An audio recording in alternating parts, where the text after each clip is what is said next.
ఇప్పటి వరకు సంక్రాంతి బరిలో నిలిచిన 2 భారీ సినిమాలు ఖైదీ నంబర్ 150, గౌతమిపుత్ర శాతకర్ణి గురించే డిస్కషన్స్ జరుగుతున్నాయి. అయితే సంక్రాంతి బరిలో మరో భారీ బడ్జెట్ చిత్రం వచ్చి చేరింది. కానీ మన ఆడియన్స్ ఆ హీరోని చూసి థియేటర్కి వెళ్ళరు, కానీ హీరోయిన్ పేరు చెప్తే మాత్రం వెళ్లకుండా ఉండలేరు. ఆ సినిమానే XXX the return of Xander cage.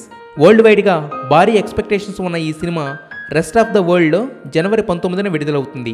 కానీ ఇండియాలో మాత్రం జనవరి 14న రిలీజ్ అవ్వడానికి రెడీ అయిపోయింది. పైగా సినిమా తెలుగు వెర్షన్ని కూడా రిలీజ్ చేస్తున్నారు. మామూలుగా అయితే ఒక్క మల్టీప్లెక్స్ల దగ్గర తప్పిస్తే మిగతా చోట్ల ఈ సినిమా సందడి అంతగా ఉండదు. కానీ ఇండియన్ బ్యూటీ దీపికా పదుకొనే నటించడం, ట్రైలర్స్లో సైతం ఆమె హాట్ లుక్స్తో మరింత సెక్సీగా కనిపించడంతో ఈ సినిమా చూడాలని ఫిక్స్ అయిన ఆడియన్స్ కౌంట్ పెరిగింది. ఇక ఇది యాక్షన్ సినిమా కావడం, ట్రైలర్లో విన్ డీజిల్ చేసిన రేర్ ఫీట్స్ అన్బిలీవబుల్గా ఉండడంతో పండగ సీజన్లో ఈ సినిమా కూడా బాగానే సంపాదించే అవకాశం ఉంది.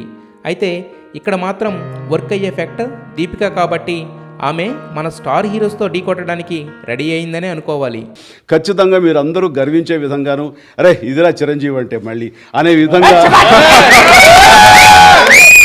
150వ సినిమా ఉంటుందని, అందులో మళ్ళీ ఒళ్ళు ఏమాత్రం దాచుకోకుండా అదే కష్టంతో అదే కష్టాన్ని నమ్ముకుని నాకు తెలిసినంతలో ద బెస్ట్ పెర్ఫార్మెన్స్ అన్ని రకాల ఇంగ్రీడియంట్స్ తోటి అన్ని చక్కగా ఈక్వల్గా క్యాటర్ చేసి అందరిని అలరించే దిశగా ఈ సినిమా రూపుదిద్దుకుంటుంది.